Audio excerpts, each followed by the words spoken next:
Diaries of a Madman. By What Must I Do? Chapter 73.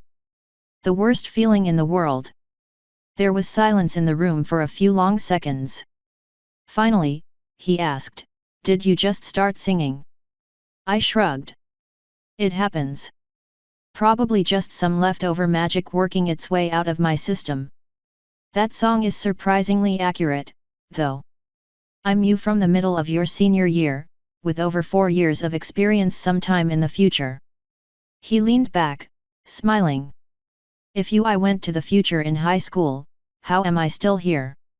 "That is a very good question.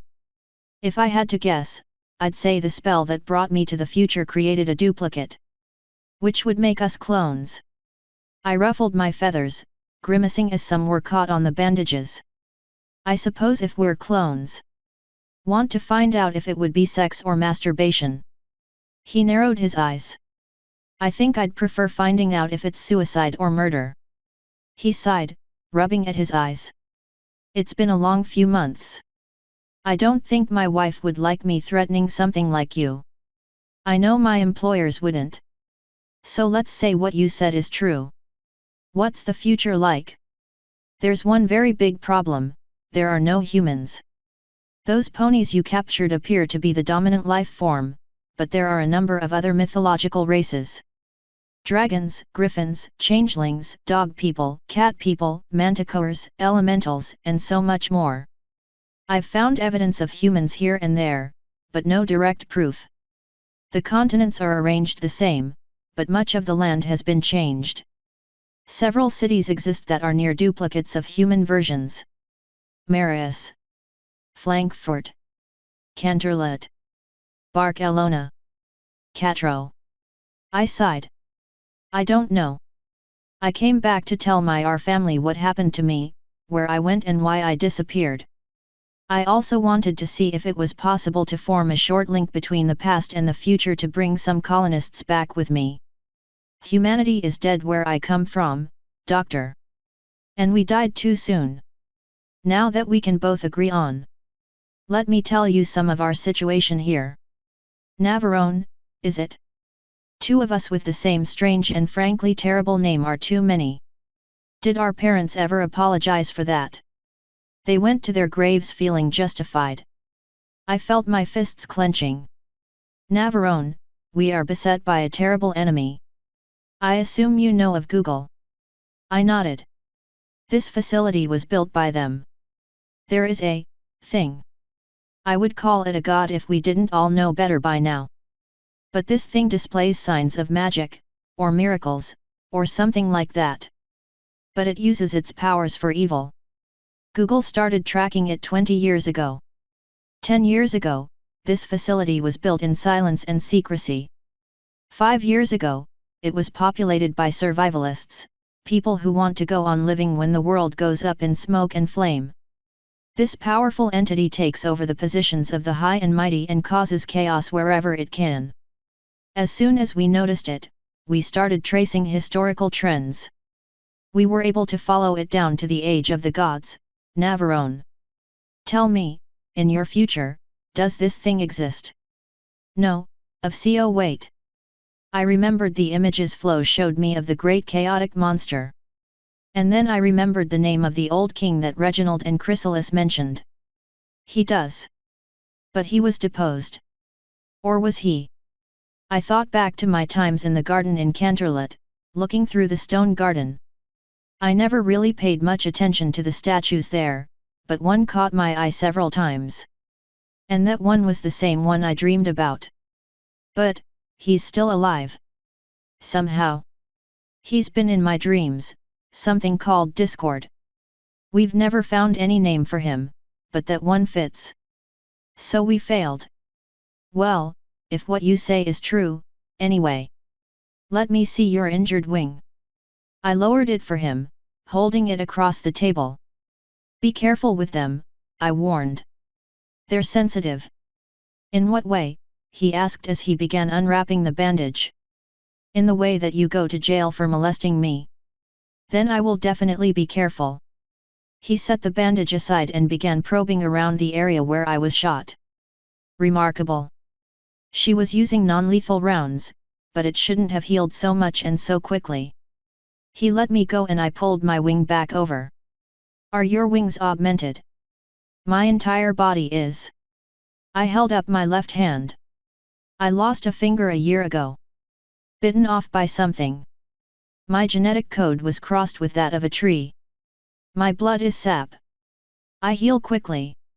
Chop something off and it grows back. And a little over a year ago, all of my organs were melted with poison and grown back. Ever since then, I wanted to see what I looked like on the inside, because I know it ain't human. During spring and summer, I don't sleep and my hair is green. And just how is that possible? Magic, Doc. I ain't gotta explain shit. You want to know how magic works? Ask the unicorns. They're being questioned as we speak. Tell me about Discord. I don't know much to tell. I met an elemental that claimed he got them all to go to war with each other, and then jumped in the middle and had a party. The god rulers of the ponies and the changelings both confirmed to have met him and implied that he ruled for some time before they came into power. A dragon I spoke to mentioned helping the ponies depose him. He has a statue in the capital of the pony kingdom and his body is all kinds of ugly. Fucking chimera, you know? The memory the elemental showed me of him. There are no words to describe it other than monstrous. Yeah, that's about right. You never thought to ask them more about him. I lifted an eyebrow.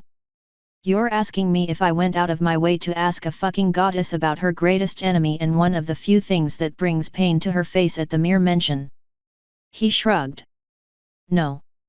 I never cared enough. I didn't even draw the connections until now. My mind was more fixated on not dying or getting raped. I swear, those things are fucking animals when it comes to sex. Well, you seem to have done well for yourself. A night, if that song was accurate. Yeah. A night. To a goddess rapist that loves me. Funny how that works out. You know, when I was a senior in high school, I remember being willing to do almost anything to get laid. As it turns out, we were wrong. It wasn't anything and it was not worth it. Now, I'd prefer to find a different topic. When can I find some hot chicks? I've been dealing with fucking horses for 4 years too long. The cat lady and the dragoness were at least hot, but they were like drops of water in a desert. He grinned. Yeah, you are like me at that age. Speaking of which, how old are you, now? Shit, I don't even know. 22, maybe? I know I'm past old enough to drink. I got a lot of shitty pickup lines I want to get out of my system. Well, I can't promise you anything, but if you behave and cooperate, you'll probably be allowed into the general population. There are a few thousand people here. You won't be allowed to tell them there are no humans in the future, though. You got any more questions before we go to the biology department? A few personal ones. How's Jane? Our sister is doing well, last I heard. I tried to get her here, but she couldn't convince her husband to come. I might be able to convince her to come and visit, though. Please. If I can't see my parents, I can at least see my sister. What about you? What do you do? Biomedical engineering is the shorthand version. You left before a long series of breakthroughs, some of which were in nanotechnology. There has been some very, very cool things happening. If the laws were gone, I'd be able to create entire species of animals by myself. I'll probably be one of the ones examining you and the 3 ponies. How the fuck did I go from computer science to biomedical engineering? He gave me a deadpan look. You ever try finding a small error in 5,000 lines of code? Fuck that. What about you, what do you do? I'm a problem solver. The princesses get a problem, they come to me and I deal with that problem. It usually involves killing things. Sounds dangerous. He didn't seem that impressed. Yet. So can we get on with the tests so I can go to getting shot down? Sure. He knocked on the table twice and stood. Come on. He led the way into the hall. I followed behind him, because what else was I supposed to do? Eventually, we got to an elevator of sorts. He pushed a button and we waited. This place has over 50 floors, he explained. Someone in Google played plenty of Dwarf Fortress before this place was built, because it is maximized for efficiency. I was meaning to ask about that, actually. How the hell did fucking Google do this? This is a military base with its own troops. How is this legal? Navarone, money opens doors. And just like that, the elevator pinged open, revealing 3 people in lab coats, 2 chicks and a dude. Their eyebrows shot up when they saw me. Anon let himself inside and I followed. Google can do this because no one will stop us. You can disguise just about anything as a business expense when you rake in enough money. And the elevator began its descent. I turned to one of the women, an older-looking chick but still a sight for sore eyes. If I told you that you had a sexy body, would you hold it against me? Anon smacked me in the back of the head. Don't mind him, he told the very surprised woman. The other 2 were snickering. I looked at the other woman. Baby, I may not be an angel, but that won't stop me from taking you to heaven. Anon face-palmed. When did you become so shameless?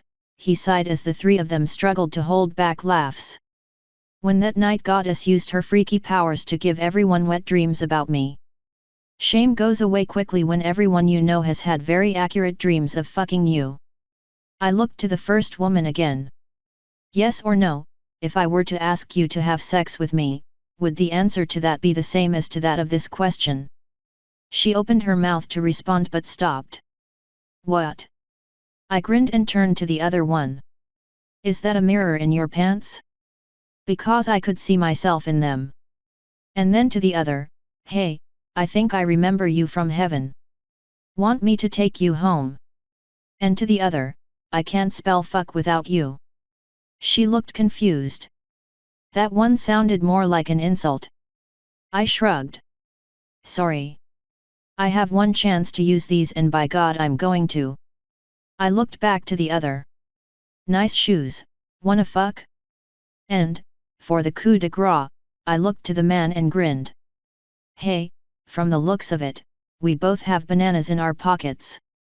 How's about we go back to my place and make sundaes out of them? And there were 4 face palms, right as the elevator dinged open. I waved as Anon dragged me out. I said, call me, just as the doors slid shut. Nice people, I commented as he glared at me. You are just the worst, he sighed and began leading me away. Hey, I'm only you if things had been different. And I'm not really gay, I just wanted to fuck with that guy. Oh yes, you made that abundantly clear. I chuckled as we walked. Oh yeah, you're married, right? Would it be cheating if he swung around and tried to backhand me, but I saw it coming and jumped back. Old man, you do not want to try to get in a fight with me. You may have security to back you up, but it might be too late by the time they get here. If I find out that you are flirting with my wife or my daughter, I am going to castrate you. And I'll find a way to make sure it doesn't grow back. Whoa now, I didn't say a thing about your daughter. She's technically mine too, so that would totally be incest. Also, she's a fucking bitch. And I suggest very strongly against calling my daughter a bitch. I'd hate to have to shoot you, he said while patting his pistol holster. His smile disappeared very quickly when he realized his holster was empty. I grinned. Missing something? I sweetly asked. I had nabbed it when they were all face-palming. It was hidden under my shirt, in my waistband. You have exactly 1 chance to give me my gun before I call security. It only has 6 rounds and there are a lot more people here than that. I grinned and pulled it out, taking a moment to study it. This was my granddad's gun, wasn't it? I remember shooting this thing a few years ago. Kicks like crazy, but fuck does it do damage. I assume if my parents are dead my grandparents are as well. He nodded as I passed the revolver back. Well, that fucking sucks. So much for my personal reasons for coming back. Maybe I can still talk to my sister, at least. Maybe. Come on. And don't touch another gun without permission. I sighed and continued following him, jamming my hands in my pockets. That was when I remembered that I had 2 pockets of gold. Hey, what's the price of gold these days? I don't know. Why? I pulled out a pouch and tossed it to him. He hesitantly opened it before gaping. Yeah, Equestria is on the gold standard and being the lackey of the princesses is lucrative. I pulled out the other pouch and tossed it to him as well. That's pretty much all I have on me but clothes. Now let's keep moving. He weighed them both in his hands before handing them back. These aren't weapons. Do with them as you will. I slipped them into pockets and we kept moving. Finally, we got to some kind of med bay. Pick a table and have a seat. I picked one at random and hopped up. So you getting a blood sample or something? Something like that. He turned around with a rubber strap and an empty syringe. Hold out your arm. I did and he tied the tourniquet around it, pulling it tight. He then felt around for a vein. Christ, your arms are skinny. Are they starving you? No.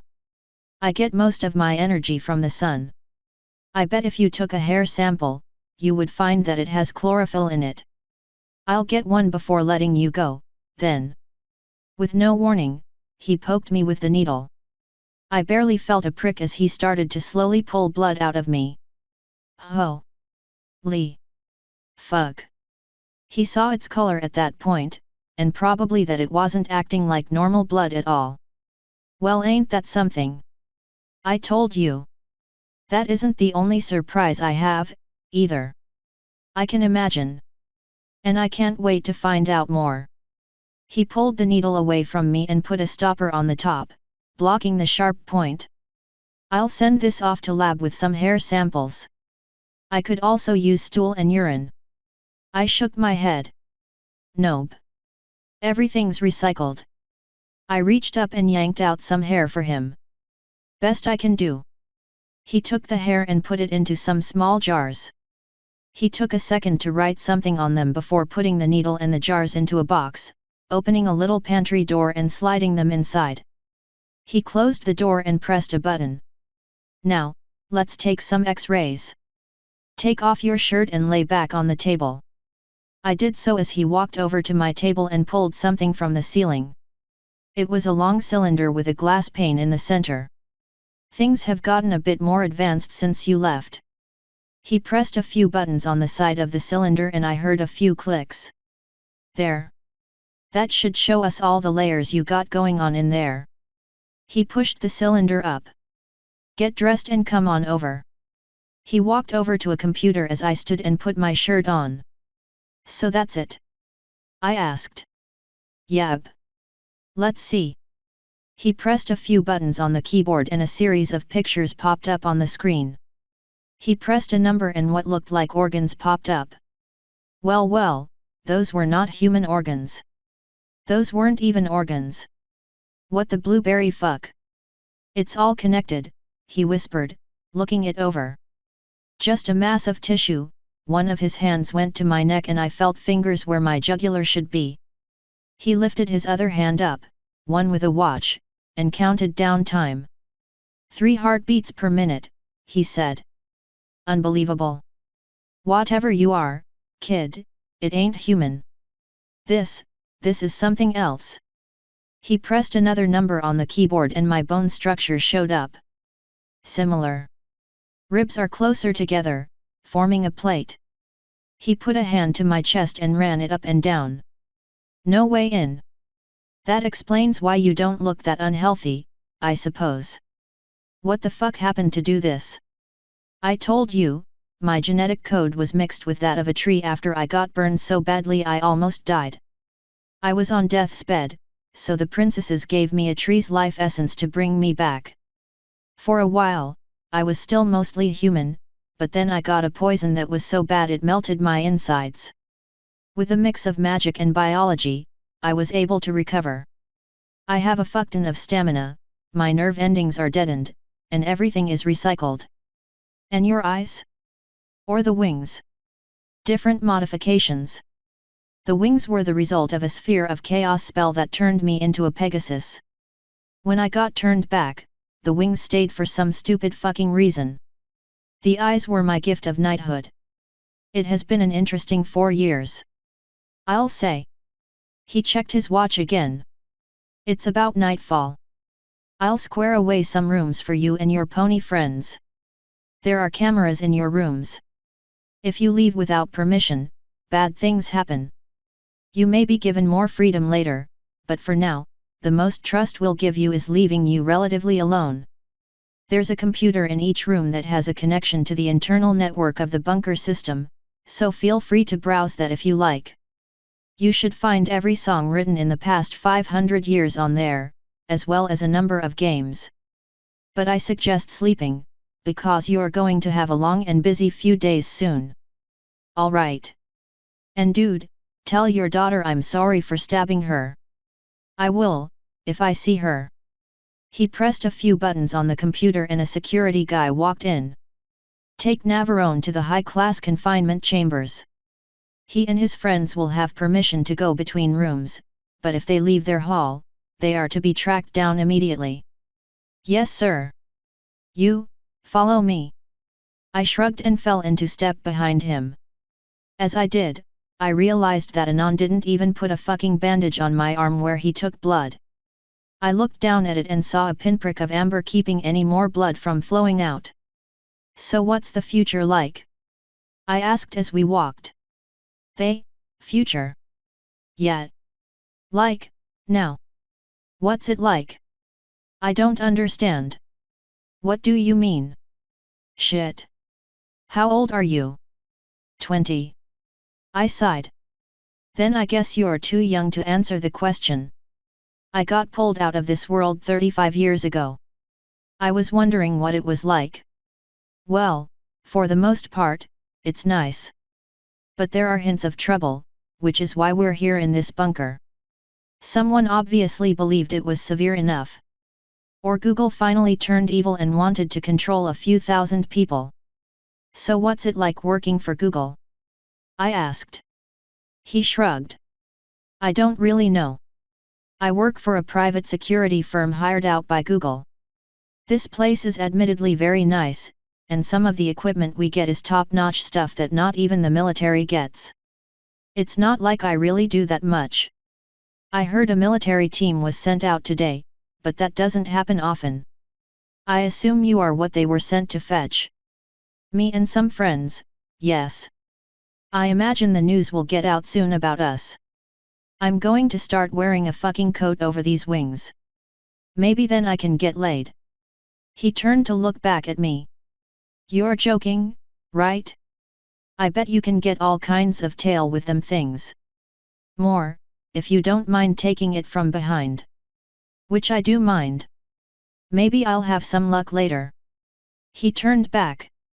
One thing I do know changed from 30 years ago, marriage is pretty rare. Most relationships are informal, so I imagine you'll have good luck. Well now, that's good to hear. Is there a bar or anything where people looking to get laid can go? In the civilian sector, yes. You'll need permission to go there, though. Well, now I have a plan, be good and get permission to go to a bar so I can get my dick wet in a human. So if you disappeared 30 years ago, where did you go? A mystical magical world full of fucking assholes. I got to fuck a dragon, though, so that was cool. You what, mate? He was looking back at me in surprise. Yeah, dragons. I got to fuck a young one that was about 6 or 7 feet tall. I gotta say, nothing makes you feel more like a man than making a sexy dragoness shoot fire out of her mouth while screaming your name. He grinned. Oh yeah, I'm getting some buddies together and you're going to tell us some stories. Bring alcohol. We got to the elevator and he pressed the up button. I'll see what I can do. Do they have that in magical asshole world? Not much. Just what I made. And the griffins had some mead, but I didn't get much of that. What they did have, though, was some really high quality weed. Like, holy shit, that stuff will get you blazed. Ooh, I don't suppose you brought any back. Nope. You ain't seen nothing until you get a dragon and a physics-defying pony high, though. They cleaned out an entire bakery. The elevator opened and we let ourselves inside. He pressed a button pretty high on the list and we started ascending. It was a pretty interesting few years. What's your best story? I took a few seconds to think. Probably either the war games I had with the ponies or the time I shut down a crime organization in 30 minutes. For the first one, all you need to know is that the races in this place are technologically backwards. Their primary mode of fighting is line-to-line charge. I gave him an evil smile. I introduced guerrilla warfare. Normally the games last over a week.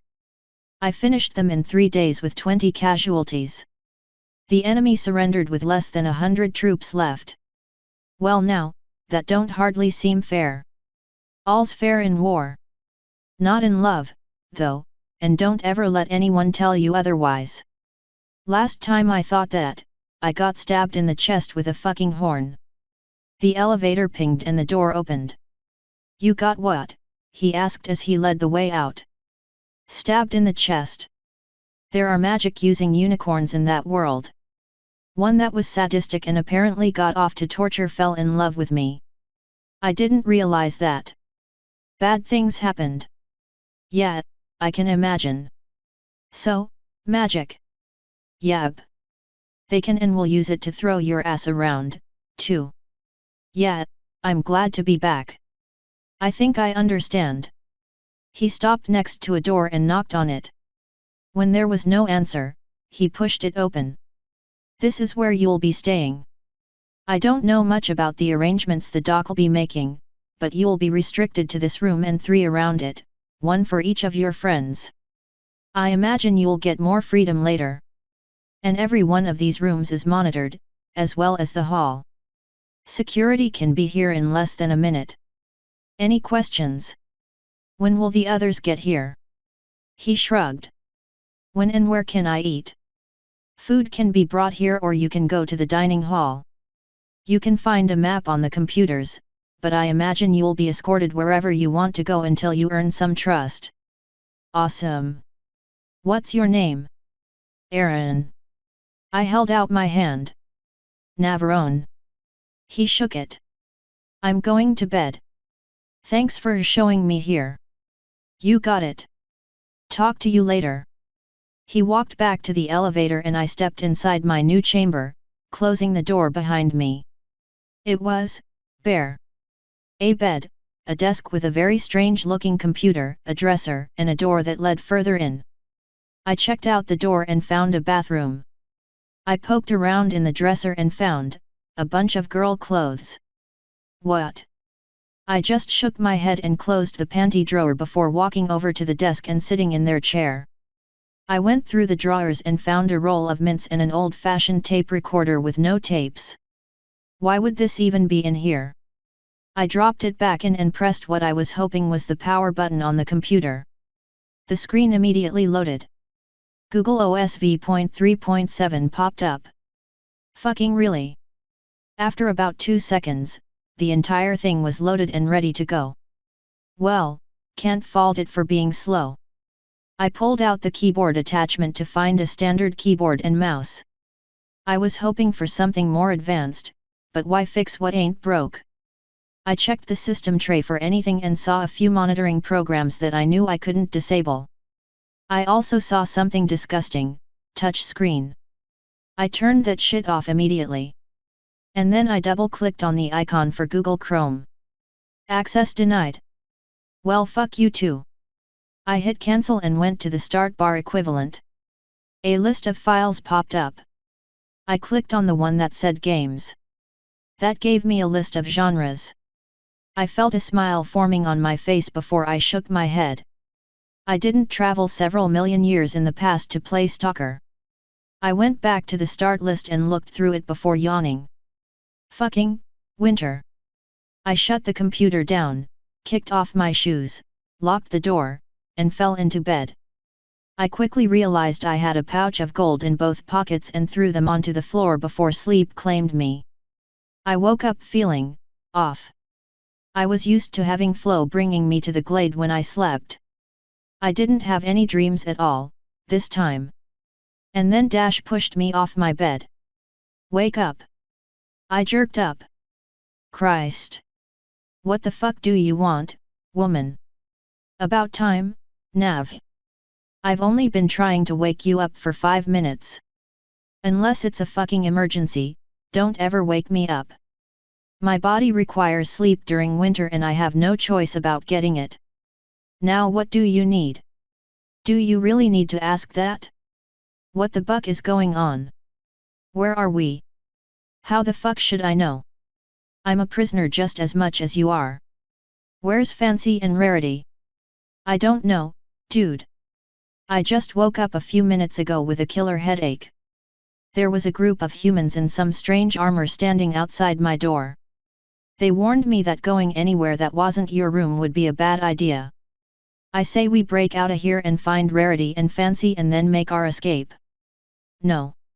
That is the exact opposite of what we'll be doing. Maybe you don't remember, Dash, but you got your ass kicked last night. That was with non-lethal bullets. Lethal bullets will be considerably more lethal.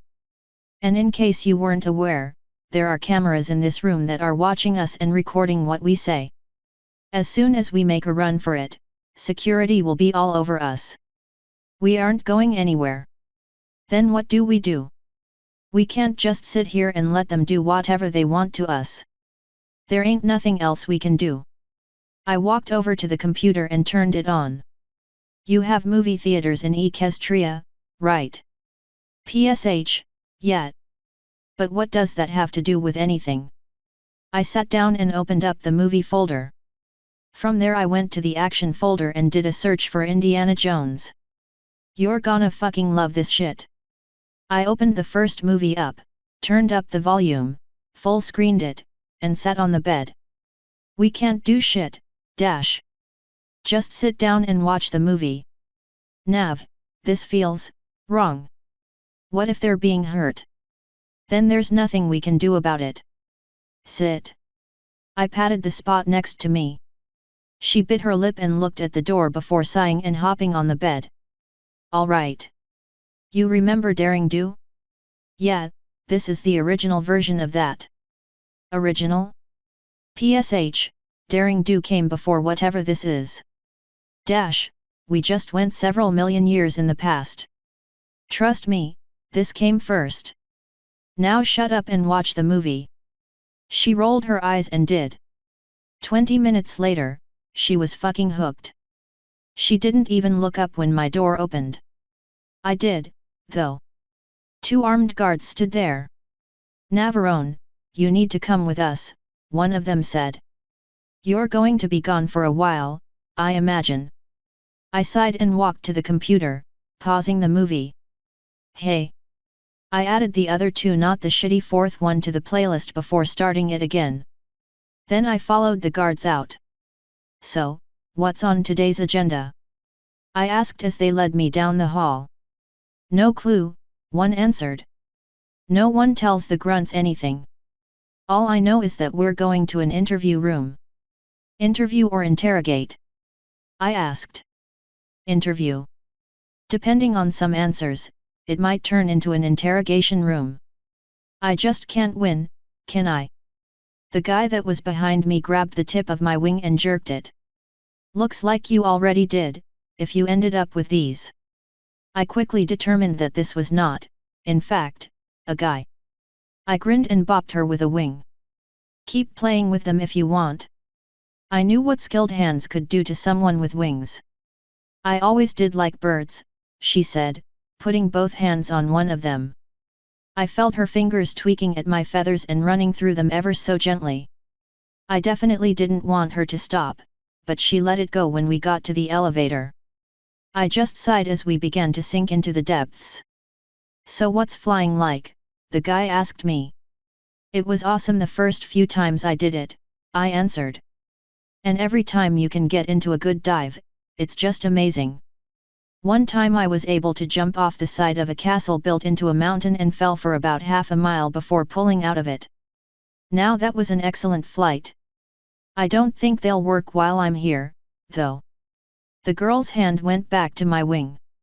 If they do, let me know, she said, stroking it. You got it. Maybe Erin was right. I couldn't see this chick under her helmet, but honestly I didn't really care about looks right now. After getting back from fucking horses, it matters much less what a person looks like. She continued unknowingly molesting me until the elevator doors pinged open. She took the lead and we started walking. Yep, she's got a nice ass. She led me right to an interview room and said, wait here. She went in and closed the door behind her. A second later, it opened. Come in. I walked in and found myself sitting on the other side of the table with my daughter standing at his back. Man, this can get really confusing. Anand was sitting at the table with what I assumed was his daughter behind him, glaring at me. Sit, he said, waving at the other chair. I walked over and sat down. Didn't feel like wearing shoes, he asked with a smile. I shrugged. Not like I'm going outside anytime soon. Jessica, I assume. She stiffly nodded. Sorry for stabbing you. That's nice, she said in an unfriendly tone. Anand cleared his throat. That's no way to behave around guests, dear. Guard, would you mind bringing us some coffee? Yes, sir. My nice guard left, closing the door behind her. My older self put his hands on the table, steepling them. Navarone, we ran tests on your blood. Do you know what we found? If I had to guess, I'd say that it wasn't blood. We found trace amounts of nanomachines. Tell me, how is this possible if you left 35 years ago? What the foo-oh? That makes some sense. That makes a lot of sense. Do you remember yesterday when I told you about meeting an elemental? He nodded. She put part of herself into me. If you know what I mean. That might have been what you picked up. She warned me about that before I left, that you might find something odd in my blood. Navarone, the machines in your blood are more advanced than anything anyone in my team has ever seen. If I had to guess, these were post-singularity machines. This elemental, was she a robot? I shrugged. Fuck if I know. She looked and felt like water. I don't know what to tell you, Doc. Young man, do you use that head for anything other than lust and violence? This is not a road you want to go down, old man. Don't patronize me. He rolled his eyes. Kids these days, I was beginning to get angry. Since you have nanomachines in your system, the task of telling your story will be much easier. Jessica, the device.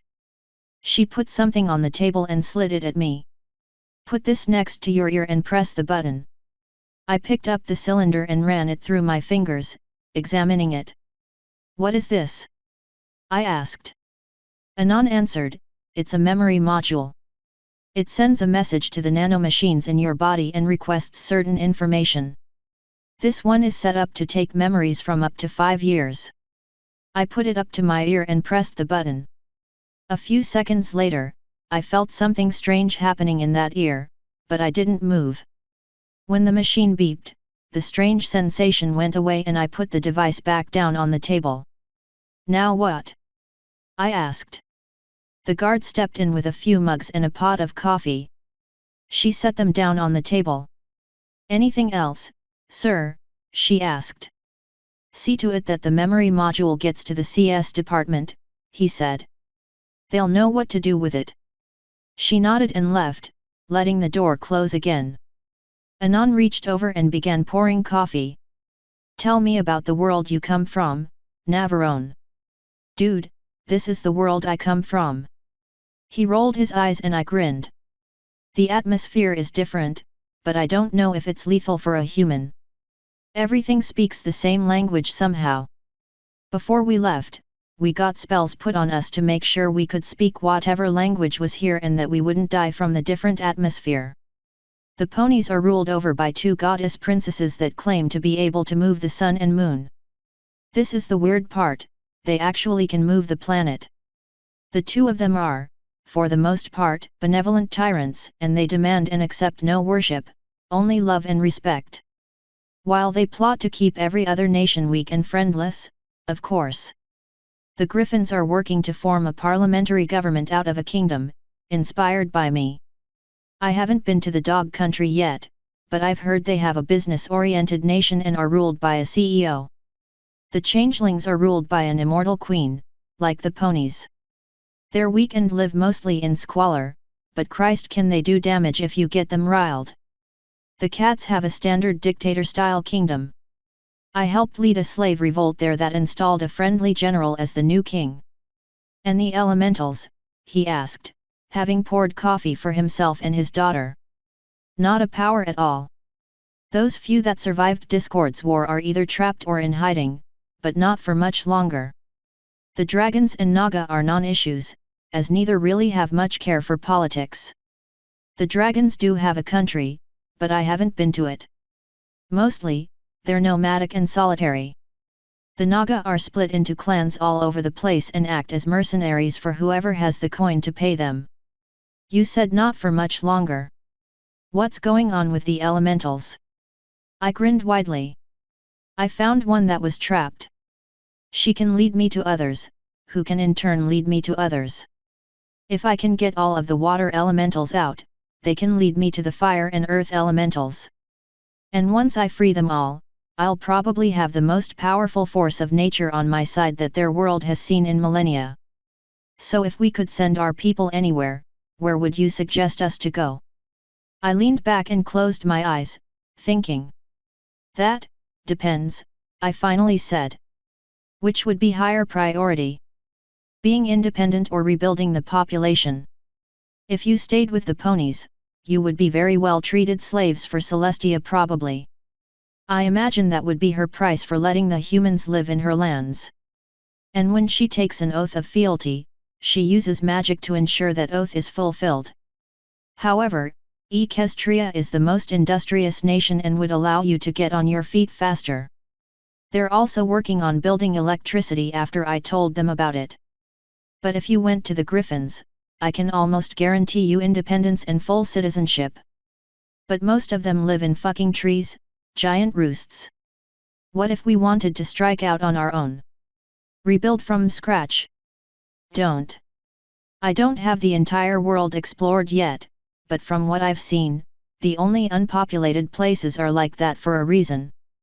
You remember that shitty space opera Dune? I've read a bestiary. Those giant worms exist in some places in that world, though I don't think they're as big as they were in the movie. That should tell you what kind of place this is. Although, I closed my eyes, trying to think of some safe place. Wait. I need to see a map. Where is this facility located? The United States, he answered. Why? What state? Colorado. My mouth dropped. This place still exists. Damaged and open to the elements, but it's there. Heavily guarded, though. I am not a fan of living underground, Jessica said. But it would be very important to check it out. There is no telling what information might be inside if it does still exist. Technology level, he asked. Almost all the tech they have runs off magic. I taught the ponies and the changelings how to use electricity, and the two races are currently in a research war, trying to outdo the other. As far as I know, the changelings are winning. Aside from those two races, no one else has magic and they all have no tech. I think. Living conditions. All over the fucking place. Ponies in Equestria don't go hungry, though. They all have a special talent that determines their lot in life. Changelings lived in total darkness the last time I was in a hive.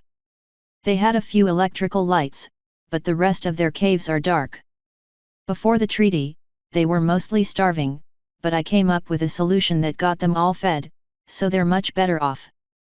Griffins are mostly alright. Don't know about dogs or dragons. Naga are good. Cats are, well, imagine Egypt back before Europe showed up. Economy. I shrugged. I'm rich enough to house and feed an army for a while. I don't know how the rest of it is doing. Most of the known world is on the gold standard, I think, though bartering and performing services for goods is possible. Demographics. Meaning. Where's most of the population at? And what kind of numbers are we seeing? Population seems evenly spread. Get a population map of the world today and it would be about the same, I'd imagine. The only difference is that there is considerably less of everything there. Their idea of a big city is 10,000. Race numbers, then. Ponies make up the largest group, I think. As far as I can tell, they're split fairly evenly between unicorns, pegasi, and earth ponies, which are just smaller versions of horses. If I had to guess, griffins or changelings make up the second one. Then dogs, then cats. I honestly don't know, though. Crime. I snorted. Practically non-existent in the mainland. Go over to Europe or Africa and it's a totally different story. I took down one fucker named the Dogfather, no shit, that was his name. He ran about half of the crime in the known world, so things have died down some.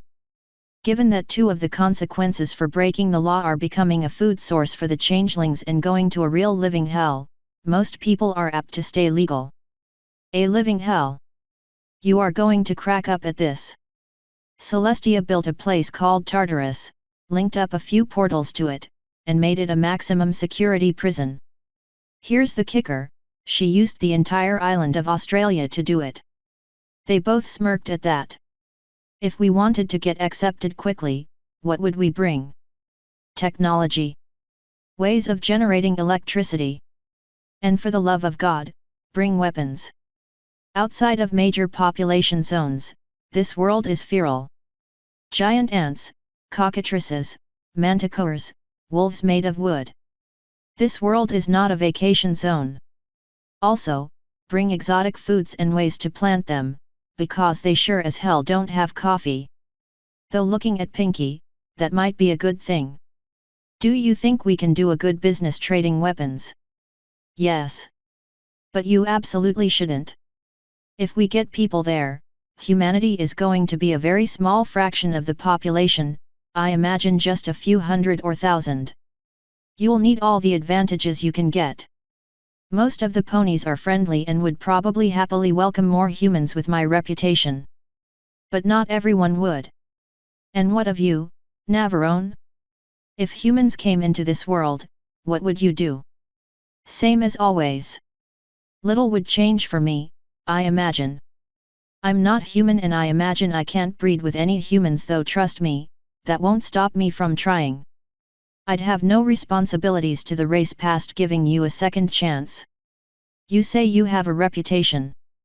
If you represented us, would that not give us a better hearing? Oh, most assuredly. But why should I help you? You said it yourself, Doc, I'm not human. You locked me up and took away two of my friends. You threatened me and took away my weapons. What incentive do I have to help you? Young man, this is the future of a race. You are talking about us being completely extinct. Is it so much to ask that you help us get situated?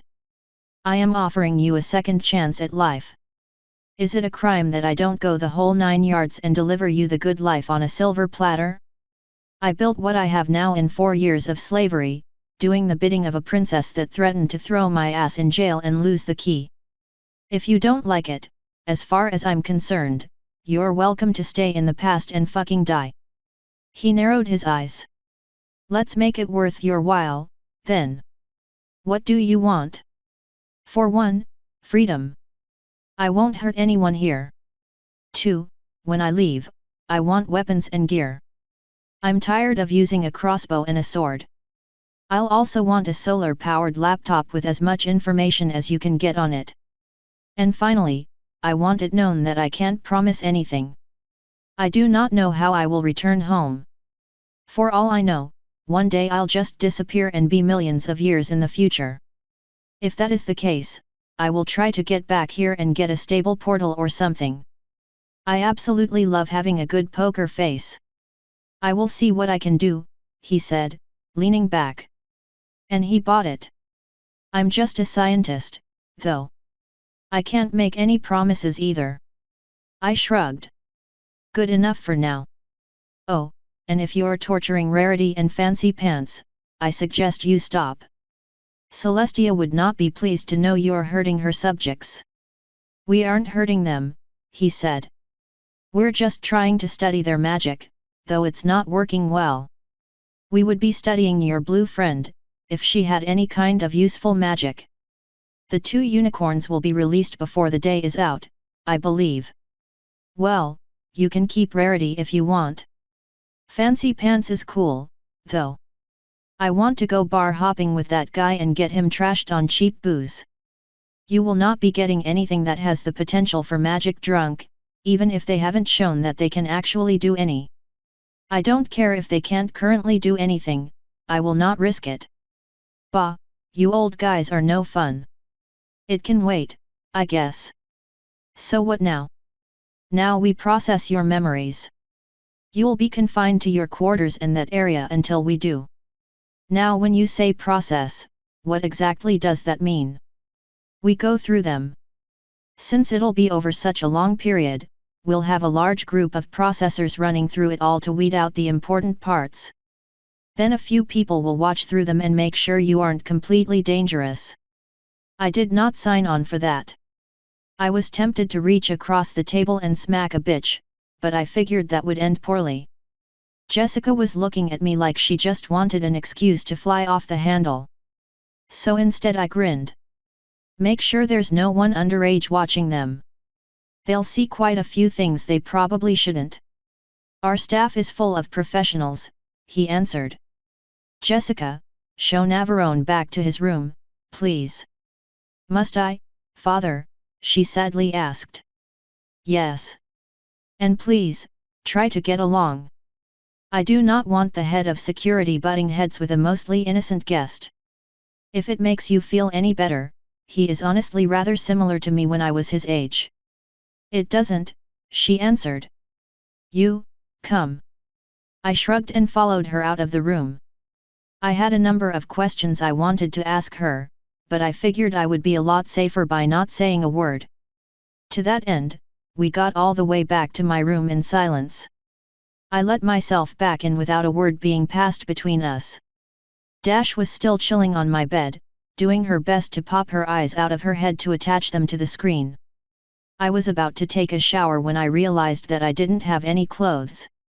Instead, I joined Dash and we watched Indy save the world from Nazis. The credits started rolling and Dash finally looked away from the screen. Dude, that was awesome. They need to make movies about daring now. That ain't all, I said. Want to watch the other two? You bet I do. And that's when I heard a rumbling that sounded like it was coming from her. But do you think we can eat first? I was wondering about that, I said as I walked over to the computer and paused the movies. I was told we'd either be given food or we'd be escorted to a dining hall. I'm not hungry yet, but if someone can make me some chicken marsala, I would love them forever. I don't know what that is, but I'm hungry enough to try to eat meat. I say we start walking and see what happens. We both jumped as an intercom crackled and a voice said, if you two are hungry, tell me what you want and I'll get word down to the kitchens. It sounded like some nerdy dude. Dash was looking every which way. Who's there? She demanded. Dash, chill. It's just an intercom. Dude, if you can get me chicken marsala with extra mushrooms and wine, maybe with a bit of pasta or something, that would be super. Dash, what are you hungry for? She picked a random stretch of the wall and said in a rather hostile voice, how can I trust you? I rolled my eyes. Because, I said, if they wanted to kill us, they wouldn't use poison, they'd use a bullet. Now come on, give him an order. She sighed. Fine. Nav, what's something good? She wants a stack of blueberry pancakes and grits, I said. I'll do what I can, the intercom said. No promises about the marsala. It's still pretty early. The intercom turned off as I said. Well, I can hope. Back to the marathon? I asked. She shrugged. I guess. And so we went back to Indiana Jones until our food got to us. When it did, it was wheeled in under a cover by a real beauty. I hope I do no interrupt, she happily said. Oh my god, she has a sexy accent. I think I just came. You are the angel, yes. I'm Navarone, ma'am, I said, standing up. And I hope you're not offended, but you are one of the most beautiful women I've seen in over 4 years. She grinned, a small blush on her face. Thank you, Navarone. I believe the request was for the chicken marsala and pancakes, yes. Yep. I was alternating my looks between her beautiful face and the tray. Well, it was hard to convince my manager, but I got him to agree to make your orders so early. She pulled the cover off the tray and revealed my desires. Well, some of my desires. I looked up to her, a smile transfixed on my face. I love you. If I wasn't in such a hurry to eat this marvelous meal, I would offer to take you to heaven and beyond, if you were interested. Her smile deepened. I might find you later, Zen. But I would not want to make your friend jealous. She looked behind me at Dash. So this is one of the ponies we have heard about. Dash hopped down from the bed. Rainbow Dash, fastest flyer in Equestria. Her wings were spread, presumably to show off. Ooh, they do talk. A winged horse. That eats pancakes. It is nice to meet you, Miss Dash. You never did give us your name, beautiful, I said. Cecilia. I will leave you two to eat. If you are ever interested in meeting me, I can be found in ZE Kitchens. Or you can request me from the intercom. You got it, Cece, I said with a smile. With a small bow for the two of us, she left.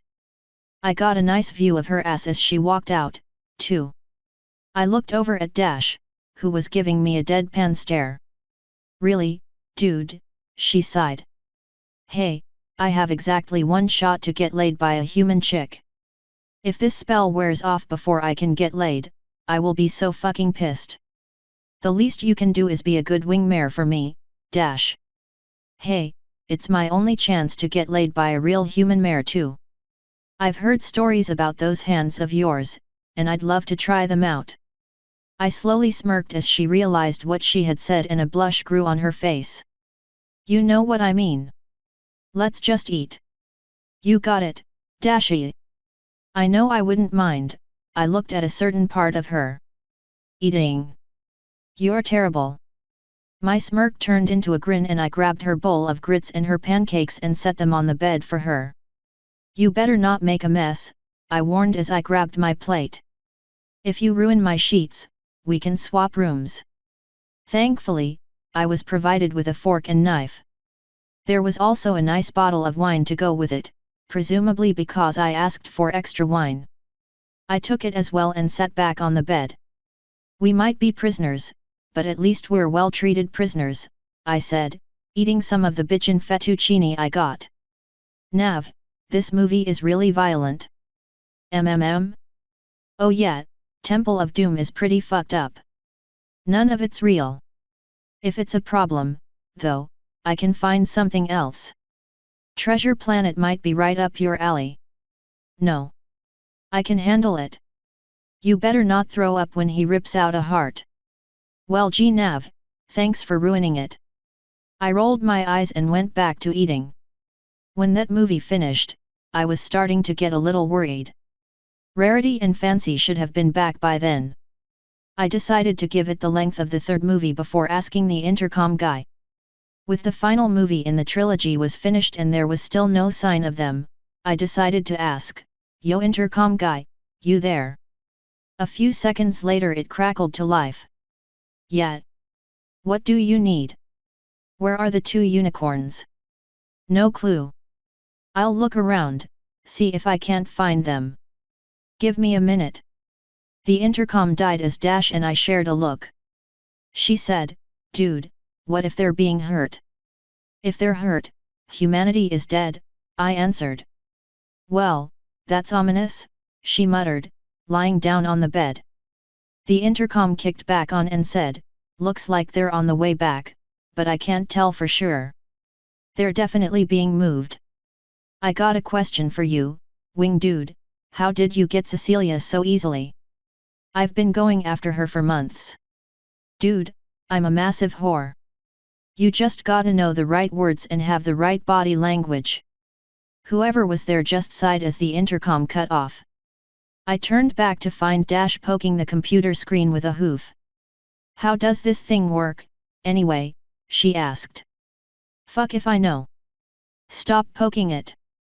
PSH. How do you not know how it works? Isn't this some crazy human technology you kept going on about?" "Yeah, but that doesn't mean I understand it." "You don't understand how magic works, but you still use it to fly. Now, you want to keep watching movies or what? Let's wait for Rarity and Fancy Pants." I shrugged and walked over to the computer, sitting down in the chair. I closed the movie thing, cutting off the credits. Let's see, I opened up the music tab and did a quick search for Crossfade. It didn't take me long to find So Far Away. "It has been 4 years too long," I said as I opened it up. I smiled and leaned back as it played, closing my eyes and just listening. When it finished, I sighed, happy to hear good music again. Or at least, what I considered good music. Ponies are occasionally good at what they do, but usually I'm not a fan. "Nav, what was that?" "Music," I answered with a grin. "Crossfade. Like it?" "No, the lyrics. That's so depressing." I was about to say something when my door opened and my one unicorn friend and also Rarity walked in. Rarity looked exhausted and Fancy Pants didn't look much better. Dash's wings shot out and she leaned forward, only to fall flat on her face when she didn't go into the air. I assumed she was trying to fly, but failed rather miserably. She was back on her feet almost immediately. No, Rarity said, her voice a croak. "Don't trouble yourself on my account." She walked over to the bed and collapsed onto it. "Oh, it feels good to have a bed." Fancy followed her in, but managed not to collapse as Rarity had. "Navarone, you humans are very persistent." I sighed, looking back at the computer. "It's not you humans anymore." "Whatever do you mean, old boy?" I got disowned. I looked back at him. "I assume they spent all night questioning you." Rarity seemed to be sleeping. Dash was giving me an odd look. Fancy nodded. "Spot on," he said. "A mix of questions and tests. They weren't entirely unpleasant, but they were unrelenting." I nodded. "Get some sleep, mate. You probably need it. I don't know which of these rooms is yours. I assume you can just pick one that isn't taken." "I'm to the right," Dash said. "I shall let Rarity have the left, then. I will be 2 doors down on the left." He looked at the full bottle on the cart. "What is that?" "Bottle of wine. I was saving it for the reunion, but that seems to have gone to shit. Might as well open it now." I pushed myself out of the chair and grabbed it, popping the top. "Here's to the future," I said, lifting the bottle a little before taking a nice draught. "Fuck, I missed the good things in life," I sighed as I pulled the bottle away, passing it to Fancy. He shrugged and took it, knocking a good amount of it back. He didn't seem to care for the taste. "Strong," he said, scrunching his face in distaste as he passed it to Dash. She took it and finished the bottle off. "Fucking ponies, drinking all my booze. Not bad. About on par with the first stuff you had me drink. Much weaker, though." She set the bottle back on the cart. I shrugged. "Go on to bed, Fancy. I can brief you all when you and Rarity are better rested. Very well.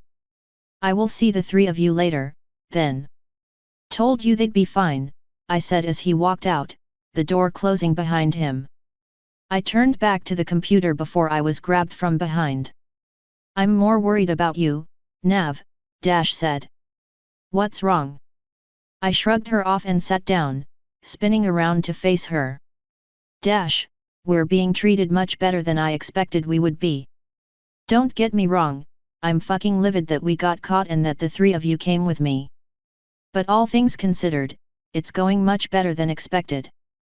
That said, several things are wrong. I sighed, looking away. Too many things. I need time to think. Time I might not have. I looked back at her. What kind of movie do you want to watch next? I'll set it up and sit out in the hall while you watch it and Rarity. She shook her head. You need a friend right now, Nav. You aren't going anywhere. I leaned back in the chair. I knew she was right, but I really didn't want to talk it over with her. Dash, some of this shit is pretty heavy. Are you sure you want to talk about it? Absolutely. I'm not letting you deal with this alone. Dash, my parents are dead. Grandparents, dead. All this time, I was hoping to be able to tell them something, anything. Tell them what happened, why I disappeared, I sighed, unable to look at her. But I never disappeared, Dash. I met myself. I met myself, and he never disappeared. Where I went way into the future, he stayed behind. He lived the life I should have had. I looked at her, now. What does that make me? Am I a clone? A construct animated by and for magic? What the hell kind of monstrosity did Twilight make when she summoned me? I think, I feel.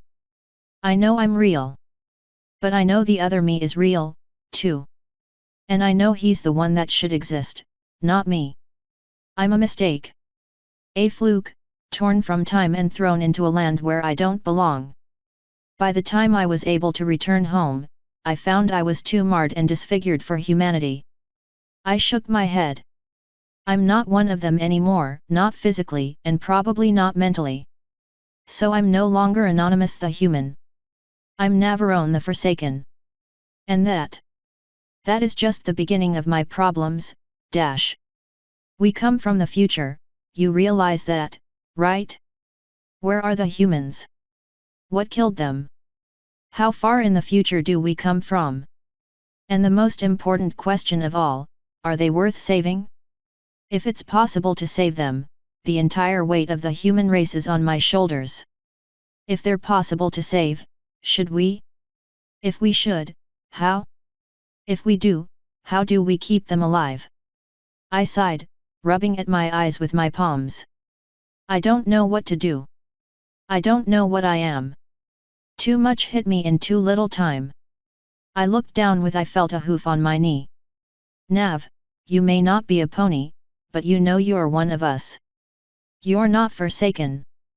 You're Sir Navarone, Knight of Equestria. You have a home with us. And does it really matter what kills the humans? They die, Nav. We can't change that. What we can change is if any live. Ultimately, it's up to the princess, but if they all end up as cool as you are, there's no way she won't let them live in Equestria. You need to relax, Nav. You're finally home, even if it's not like you expected. You can worry about all of this later. For now, we need to think about getting us both laid. None of what she said made me feel better at all. It probably would help a pony, but I was well beyond that level of innocence now. I smiled anyway, hoping to put her at ease. True. I'll show you the glory of bar hopping later, once they let us out of these rooms. Of course, I had never been in a human bar, but she didn't have to know that. I was hoping I could just wing it. Because I have WI fuck you. She gave me a sad smile that told me she didn't buy it, but said, sounds good. What do you want to do until then? I started thinking about movies that Rainbow Dash would like. A dark grin blighted my face and I whirled around, opening the movie folder. I did a search for the room. Why is there a text file here? I opened it up. You ought to be ashamed of even thinking about watching this movie. Well, at least it's honest, I said, closing the file. I shrugged and searched for The Hangover. I had no problems getting it up and running. With some liberal application of getting Dash to shove Rarity over, the two of us took our spots back on the bed. The one problem I have with your movies is that it takes so long to get to the good stuff, Dash sighed. Well, unless you want to watch porn, we're stuck with this. What's porn? I tousled her hair. Don't you worry about it. Let's just watch the movie. She grumbled and settled down. When that one finally finished, it was near 4. Rarity was curled up in a ball behind us and I was using her as a pillow. Dash ended up really getting into the movie, though she wasn't a fan of the part where the guy ripped out his tooth. She calmed down some when I explained he was naturally like that, and that the original tooth was just a prop. Fancy Pants entered our room while I was thinking of a new movie for us to start watching. Well, Navarone, he asked. Is Miss Rarity back with us? Nope, I answered, poking at my pillow. She seems pretty out of it. If you would be so kind as to wake her, I believe now would be a good time for you to fill us in on what exactly is going on. I shrugged and hopped off the bed. I pushed Rarity onto her back and unbowed her before leaning in and blowing a raspberry on her tummy. She woke up squealing and pushing my head away. There, she's awake, I said, quickly backing away from her before her rage got the better of her. I sat on my kick-ass spinny chair and leaned back. All right. Rarity, you good? She was glaring at me. Was that really necessary, Navarone? Nope. I need answers, now. Rarity, Fancy Pants, can either of you do magic? They both shook their heads. Fancy said, I think I know why. The spell the unicorns cast, it was not made for other unicorns in mind. It is possible that we will be unable to use magic until the spell wears off and we return home. I nodded. Decent enough theory. The why isn't important, though. That you can't, is. It limits our options and our bargaining position. To put a long story short, we're in an underground base run by a private corporation for the purpose of surviving an incoming apocalypse. I'm not explaining it because it's not important. They know they're fucked, so at this point, the main goal is to save as many people as possible. To that end, they want to know if it's possible to send colonists to the future. That gives us enough of a position, I think. We'll be getting a number of freedoms soon, depending on how well we behave. Unfortunately, we'll still be trapped underground. Not so unfortunately, there is apparently some kind of city in the levels above us. I have no idea how long we'll be here. The time guy said a week, but with their spell fucked up like it is, there is no telling how long we'll be here. As for human society, follow the laws of Equestria, use your common sense, and don't take anything anyone offers you. Trust only when you have to. Any questions? Why are you so paranoid, Nav? Dash asked. Because I haven't seen the city yet, I answered. I might change my tune once I go through it. But until I do, I'll assume it's like the place I grew up in. I would tell you not to go in alone, but I don't feel like escorting any of you around for the entire time we're here. Rarity, you'll probably want to check out the fashion scene. Almost every single human wears clothing, so there's a lot to look at. Fancy Pants, there might be some proper gentlemen's clubs out there. If I find any, I'll let you know. Dash, if this place is anything like the future should be, we'll find some incredible parties out there. That reminds me, I hopped up and walked over to the 2 gold sacks. I came here with bits. Equestria is on the gold standard. Earth is not. These 2 bags are worth, shit, probably over $100,000. I'll do my best to get it converted into local currency, if there is any. I sat back down. Any other questions? I have one, Rarity asked. How are they going to take us? How will the other humans treat us? I shrugged. No clue. We will definitely get stares. A lot can change in 35 years. And I imagine Google wouldn't pick just anybody to save from the world dying. We should hopefully be fine. Why are you so short? Dash asked. Fuck you, I said by way of answer. Any other questions? Fancy Pants nodded. As much as I respect your desire to enjoy the hospitality of the humans, should we not make an attempt to escape? We are prisoners, after all. No. Intercom guy, you there? It crackled to life. Yep. Gotta say, it's interesting watching you go through all this. The 3 ponies should be fine, just watch out for little girls that want to pet you and little boys that want to ride you. You'll get stares, but you hopefully won't be harassed. Navarone will get propositions from just about everyone that draws breath. Score. Thanks, bro. You can fade back into the background. The intercom clicked once before shutting off. To answer your question, we're being watched every hour of every day. The minute we overstep our bounds, security will be all over us. And I believe you saw how well Dash fared against them. Just chill, man. Anything else? We all heard a rather loud rumble coming from Rarity. She blushed, smiling sheepishly. When and where can we eat? She asked. Presumably whenever. Dash, Fancy, you too hungry? Quite, Fancy said.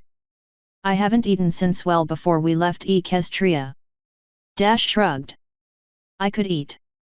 Yo intercom dude, you mind taking orders? It crackled once more. Welcome to Google, may I take your order? I nodded at Rarity.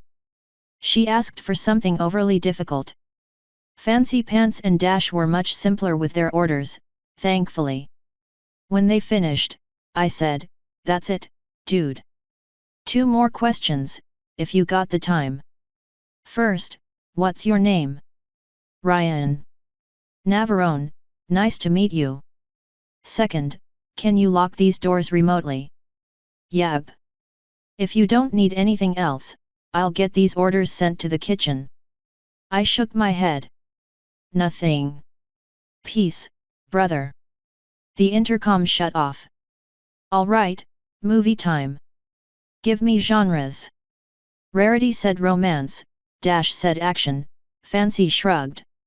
I'm tempted to use Titanic, but ugh. Let me think.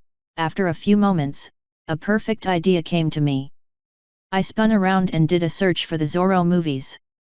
I grinned and picked one at random. When I got it playing, I stood, pushed the chair out of the way, and moved to the bed. Rarity ended up on one side of me, Dash on the other. Fancy Pants sat on his haunches in front of me. So what is this? Rarity asked. Zorro, I answered with a grin. A few minutes into the movie, the door pushed its way open and my lovely Swedish lady came in with a new cart. I managed to wiggle my way off of the bed and walked over to her, a smile on my face. Hello again, my lovely dear, I said. She grinned. Hello to you as well. None of this food looked fit for you. Honey, I see all the meal I want right in front of me. You want to leave the kids to their movie and pig out. Her smile grew much wider at that. She reached over and grabbed my hand before pulling me out the door. I heard Dash say something before the door clicked shut. Every room has cameras, she told me as she grabbed me by the arms and pulled me into her, with her back against the wall. But Z1s and Z-halls are only turned on in emergencies. She leaned in and very aggressively kissed me, forcing her tongue against mine. I was grinning as I fought back, my hands wrapping around her and to her very well-formed ass, squeezing it before lifting at the skirt so I could touch the real goods. By the time we got back to my room, all 3 of the ponies had finished eating. I will remove Z cards, Cece said, a small grin still on her face. Thank you, I said, nodding. If you're ever in the area, feel free to stop by. Oh, I will. Until then. I helped her maneuver the carts out the door before stepping back inside to find Rarity glaring at me and Dash just staring. What? You know what? Rarity said, her glare growing stronger. We could hear her from in here. I shrugged.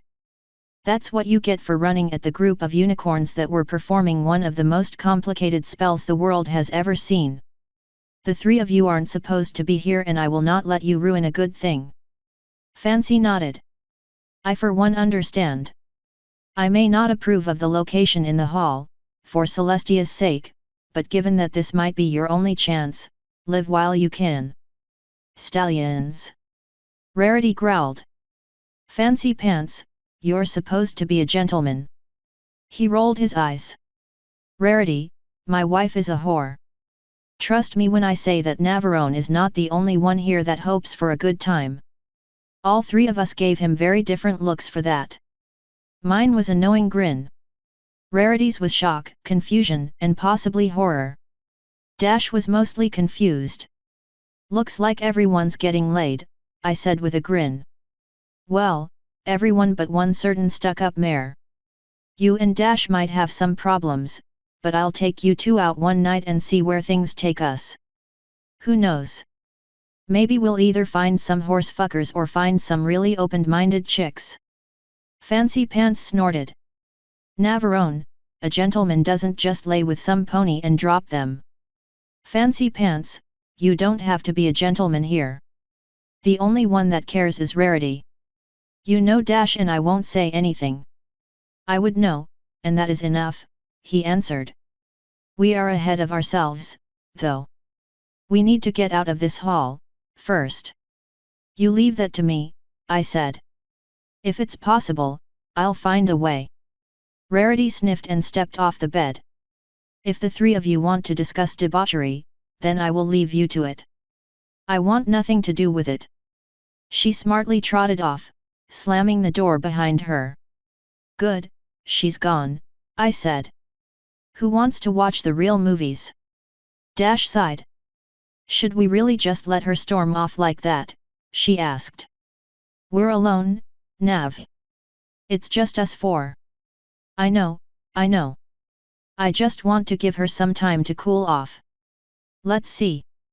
How about A Knight's Tale? That'll show you some of humanity's horses. They both shrugged. I shut down Zorro because it honestly wasn't all that interesting and opened up the next movie. I joined the two of them and we watched it for a few minutes. When I deemed that enough time had passed, I walked over to Rarity's room to find that she had luckily chosen to flee to the correct one. She was sitting on her bed, looking rather depressed. She looked up at me when I entered and sighed when she saw it was just me. She looked away, toward the computer. Mine doesn't work, she sighed. I sat next to her on the bed, putting a hand on her back. Rarity, we're just messing with you. I don't think Fancy really wants to do that. Yes, he does. And there will be plenty for you to do. It's not that, Nav. We ruined this for you. All the time and planning you put into it. Gone, because we didn't stand and face that monster. We heard you with that old man. You were asking for a way to get us to safety. You could have just ridden with him and gotten back home. But now you're stuck here because of us. It isn't fair. Life never is. You have to take it in stride anyway. I stood up and walked over to the computer, turning it on. I made sure she couldn't see how I did it. We're watching something next door that I don't think you'll like. I'll set you up with something more your speed. It's a good thing she wasn't facing me, because if she could see my smile, she would be wary. Well, sometimes it's nice to watch these things alone, she whispered. Yab. I made sure to disable the touch screen before loading up the anime folder. I found the translated files and opened up Boku no Pico. I started it, reached behind the computer, pulled out the mouse and the keyboard, and said, "Have fun. I'll be back to check on you in a few hours." I quickly let myself out of the room and ran to Fancy's.